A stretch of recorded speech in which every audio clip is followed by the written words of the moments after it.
ಕೇಂದ್ರ ಸರ್ಕಾರದ ಕಾರ್ಮಿಕ ವಿರೋಧಿ, ರೈತ ವಿರೋಧಿ, ಜನ ವಿರೋಧಿ ನೀತಿಗಳ ವಿರುದ್ಧ ಕೇಂದ್ರ ಕಾರ್ಮಿಕ ಸಂಘಟನೆಗಳು ನೀಡಿದ್ದ ಕರೆಯ ಹಿನ್ನೆಲೆಯಲ್ಲಿ ಇಂದು ಕಾರ್ಕಳದ ಬಸ್ ನಿಲ್ದಾಣದಲ್ಲಿ ಬೃಹತ್ ಪ್ರತಿಭಟನಾ ಸಭೆ ಜರುಗಿತು. ಸಭೆಯನ್ನು ಉದ್ದೇಶಿಸಿ ಮಾತನಾಡಿದ ಜಿಲ್ಲಾ ಕಟ್ಟಡ ಕಾರ್ಮಿಕರ ರಾಜ್ಯ ಕಾರ್ಯದರ್ಶಿ ಬಾಲಕೃಷ್ಣ ಶೆಟ್ಟಿ ಅವರು, ಕೇಂದ್ರ ಹಾಗೂ ರಾಜ್ಯ ಸರ್ಕಾರಗಳ ವಿಫಲ ಕ್ರಮಗಳಿಂದಾಗಿ ಕೋವಿಡ್ ಸಾಂಕ್ರಾಮಿಕ ರೋಗ ಜನಸಮೂಹದ ನಡುವೆ ವ್ಯಾಪಕವಾಗಿ ವಿಸ್ತರಿಸುತ್ತಿದೆ. ಕೋವಿಡ್ ಪರಿಹಾರ ಕಾರ್ಯಗಳನ್ನು ಸಮರ್ಪಕವಾಗಿ ಕೈಗೊಳ್ಳದ ಪರಿಣಾಮ ದುಡಿಯುವ ಜನರು ಸಂಕಷ್ಟದ ಪರಿಸ್ಥಿತಿಯನ್ನ ಎದುರಿಸುತ್ತಿದ್ದಾರೆ.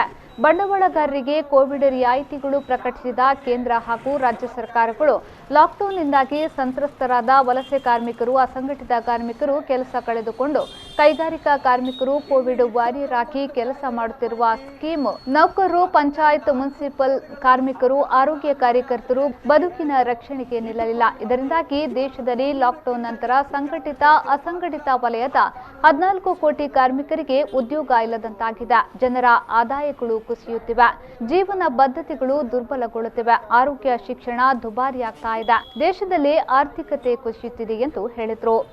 ಮೊದಲು ಕಾರ್ಮಿಕರು ಜಾಸ್ತಿ ಇರುವಂತ ಕಾರ್ಖಾನೆಗಳಿದ್ರು,